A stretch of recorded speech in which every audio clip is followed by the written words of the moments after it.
नमस्कार विद्यार्थी मित्रांनो, स्वागत आहे पुन्हा एकदा नवीन व्हिडिओमध्ये। तर आता सार्वजनिक आरोग्य विभागाचे रिस्पॉन्स शीट आपल्या खात्यामध्ये उपलब्ध झालेले आहेत आणि प्रत्येकाला त्यांचे मार्क्स जे आहेत ते कळवण्यात आलेले आहेत फर्स्ट रिस्पॉन्स शीटनुसार। आणि त्यावर तुम्हाला ऑब्जेक्शन घ्यायचं असेल तर ते सुद्धा तुम्ही आता घेऊ शकणार आहात। आपल्याला सांगितलं होतं त्यांनी की 15 तारखेपासून तुम्हाला लॉग इन आय डीवर तुमच्या रिस्पॉन्स शीट उपलब्ध करून देण्यात येणार आहे। तर त्या उपलब्ध झालेल्या आहेत, परंतु आपले जे ऑब्जेक्शन आहे ते 18 तारखेपासून सुरू होणार होते। 18 ते 20 दरम्यान लिंक खुली करण्यात येणार होती, पण ती लिंक आता लवकरच खुली झालेली आहे। आज 17 तारीख आहे आणि 17 तारखेच्या जवळपासच ती लिंक खुली करण्यात आलेली आहे। कालपासून लिंक सुरू झाली असं काही विद्यार्थ्यांनी मला सांगितलं। 16 डिसेंबरपासूनच लिंक खुली करण्यात आली असं काही विद्यार्थ्यांनी सांगितलेलं आहे आणि आज 17 तारीख असताना देखील आज ओपन झालेले आहे।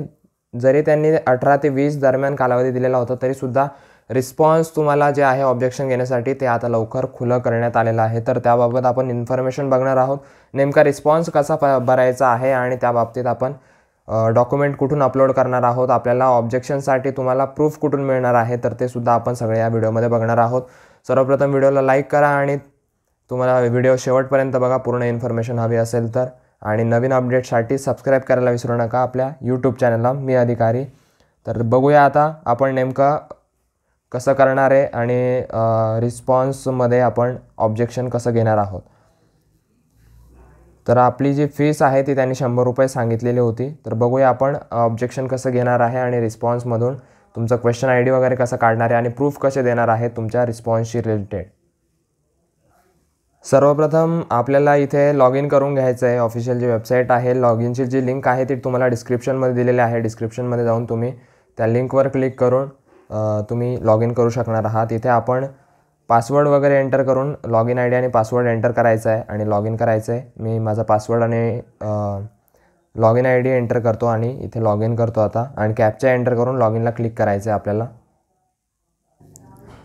तर आता आपलं इथे लॉग इन झालेलं आहे आणि आपल्याला इथे दिसत असेल ॲप्लिकंट डिटेल्स, इथे दिसत असेल।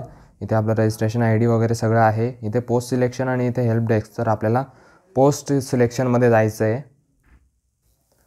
तर पोस्ट सिलेक्शनला क्लिक केल्यानंतर आपण ज्या पोस्टला फॉर्म भरला आहे तर ते आपल्याला इथे दिसेल, आणि आपल्याला ज्याचं रिस्पॉन्स शीट चेक करायचं असेल किंवा ज्यावर ऑब्जेक्शन घ्यायचं असेल त्या पोस्टला इथे क्लिक करायचं आहे। आपल्याला इथे ॲक्शन बटन दिसत असेल, यावर आपल्याला क्लिक करायचं आहे। त्यानंतर आपल्याला इथे ओपन झाल्यानंतर application detail, pay slip, candidate response आणि ऑब्जेक्शन फॉर्म, आता हे ऑप्शन इथे उपलब्ध झालेलं आहे ऑब्जेक्शन फॉर्मचं, आणि इथे कॅन्डिडेट रिस्पॉन्स आहे। तर इथे जाऊन तुम्ही कॅन्डिडेट रिस्पॉन्स जो आहे तो डाउनलोड करू शकणार आहात। कॅन्डिडेट रिस्पॉन्सला क्लिक केल्यानंतर आपल्यासमोर असं कॅन्डिडेट रिस्पॉन्सचं पेज ओपन होतं आहे। To download your response sheet for assessment click here to generate, इथे क्लिक केल्यानंतर ती रिस्पॉन्स शीट तुमच्या समोर असेल आणि प्रिंटला क्लिक केल्यानंतर ती डाउनलोड होणार आहे। त्यानंतर आपण आता वळूया ऑब्जेक्शन फॉर्मकडे। तर ऑब्जेक्शन फॉर्मला क्लिक केल्यानंतर तुमच्यासमोर असं ओपन होईल, त्यामध्ये आपल्याला इथे click here to raise objection यावर क्लिक करायचं आहे।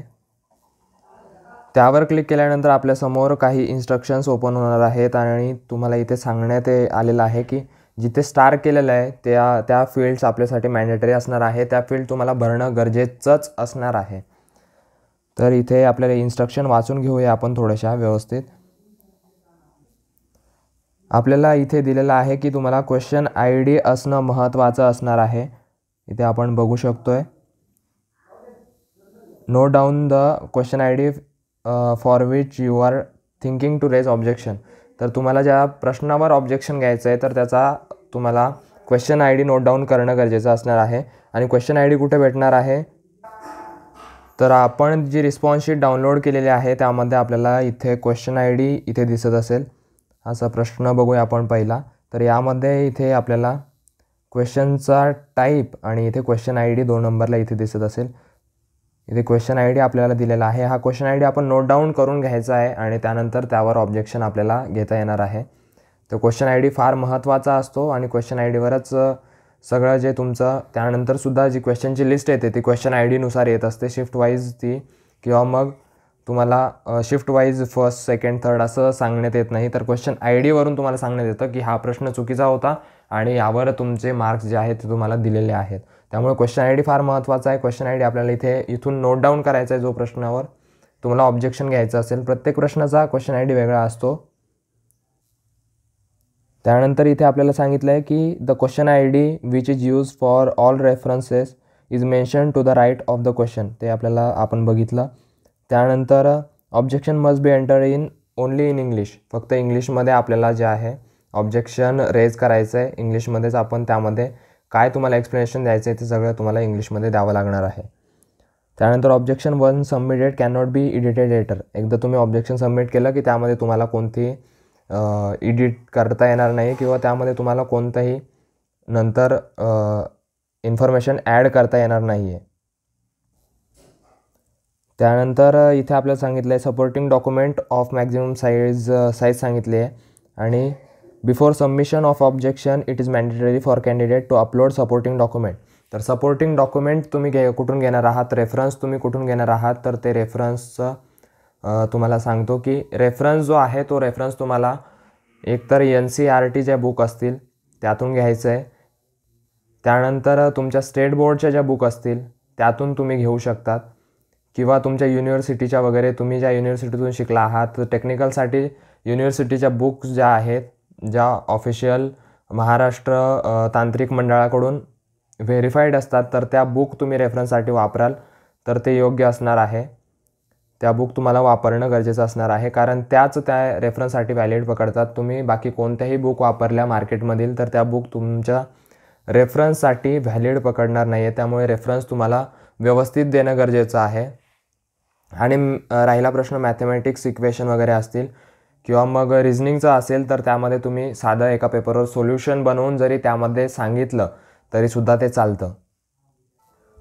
आणि त्यामध्ये तुम्ही मॅक्झिमम 3 सपोर्टिंग डॉक्युमेंट तुम्ही अपलोड करू शकणार आहात. इथे दिलं आहे आपल्याला maximum 3 supporting documents can be uploaded for a question. एका क्वेश्चनसाठी तुम्हाला 3 सपोर्टिंग डॉक्युमेंट्स अपलोड करण्याची मुभा इथे दिलेली आहे. त्यानंतर आपण इथे क्लोज करणार आहोत आणि कॅन्डिडेट रिस्पॉन्स कसा भरायचा ते बघणार आहोत. त्यानंतर ऑब्जेक्शन फॉर्म ओपन झाल्यानंतर इथे रजिस्ट्रेशन नंबर तुम्हाला दिसणार आहे, ॲप्लिकेशन सिक्वेन्स नंबर, तुमचं नाव, मोबाईल नंबर आणि ईमेल ID तुम्हाला इथे दिसणार आहे. त्यानंतर तुमची पोस्ट, डेट ऑफ एक्झाम आणि शिफ्ट इथे तुम्हाला दिसणार आहे. खाली आल्यानंतर तुम्हाला इथे लँग्वेज सिलेक्ट करायची आहे. तुमची लँग्वेज इथे 2 ऑप्शन आहे, मग इंग्लिश आणि मराठी. त्यानंतर इथे क्वेश्चन ID आहे तर तो क्वेश्चन ID तुम्हाला इथे टाकायचा आहे. क्वेश्चन IDला इथे तुम्हाला वेगवेगळे क्वेश्चन ID दिलेले आहे तुमच्या रिस्पॉन्स शीटमधील. तर तुम्हाला इथे डायरेक्टली इथे एंटर करायचं आहे इथे. त्यानंतर टाईप ऑफ ऑब्जेक्शन इथे तुम्हाला सांगायचं आहे. इथे क्लिक केल्यानंतर तुमच्यासमोर वेगवेगळे टाईप ओपन होणार आहेत ऑब्जेक्शनचे. इनकरेक्ट, त्यानंतर out of syllabus, all option are incorrect, त्यानंतर multiple correct answer, incorrect answer की, त्यानंतर ट्रान्सलेशन एरर. तर अशा प्रकारचे ऑप्शन तुम्हाला इथे दिसणार आहेत. तर हे ऑप्शन तुम्हाला सिलेक्ट करून घ्यायचं आहे यापैकी किंवा तुम्ही तुमचंही स्पेसिफिक इथे टाईप करून टाकू शकणार आहात. त्यानंतर तुम्हाला इथे रिमार्क ॲड करायचा आहे. Do you want to add remark, इथे येस ऑर नो म्हणू शकता. तुम्हाला एक्सप्लेनेशन द्यायचं असेल रिटर्न फॉर्ममध्ये तर तुम्ही इथे देऊ शकणार आहात. इथे आपण येसला क्लिक केल्यानंतर आपल्यासमोर असं रिमार्क्सचं पेज तुम्हाला इथे दिसणार आहे आणि यामध्ये क्लिक केल्यानंतर तुम्हाला तिथे टाईप करून तुमचा रिमार्क, तुमचा एक्सपेक्टेड आन्सर जे आहे तुम्हाला इथे लिहायचं आहे. एक्सप्लेनेशन थोडक्यात तुम्हाला शॉर्टमध्ये तिथे द्यायचं आहे. त्यानंतर इथे अमाऊंट आपल्याला दिलेले आहे, ₹100 अमाऊंट तुम्हाला प्रत्येकी क्वेश्चनसाठी लागणार आहे. त्यानंतर अपलोड सपोर्टिंग डॉक्युमेंट, इथे क्लिक करून आपल्याला सपोर्टिंग डॉक्युमेंट अपलोड करायचे आहे. तर अशा पद्धतीने तुम्हाला तुमचा रिस्पॉन्स फॉर्म आहे, ऑब्जेक्शन फॉर्म आहे तो तुम्हाला भरायचा आहे. आणि त्यानंतर इथे सबमिट करून अमाऊंट पेमेंट तुम्हाला इथे करावं लागणार आहे, ₹100. पेमेंट झाल्यानंतर तुमचं रिस्पॉन्स जो आहे, ऑब्जेक्शन जे आहे ते सबमिट होणार आहे आणि त्यावर व्हेरिफिकेशन होऊन तुम्हाला ते कळवण्यात येईल आणि त्याची लिस्ट जी आहे ती सुद्धा जाहीर होईल. कोणते प्रश्न चुकलेले होते आणि त्यांचं एक्सपेक्टेड आन्सर काय होतं किंवा मार्क्स कोणाकोणाला दिलेले आहेत ते सुद्धा त्याचं जाहीर होणार आहे. तर ते जाहीर झाल्यानंतर ती माहिती तुमच्यापर्यंत नक्की आपल्या यूट्यूब चॅनलला पोहोचवण्यात येईल. त्यामुळे यूट्यूब चॅनलला सबस्क्राईब करायला विसरू नका. तुमचे काही प्रश्न असतील तर कमेंट सेक्शनमध्ये नक्की कळवा. व्हिडिओ आवडला असेल तर नक्की लाईक करा.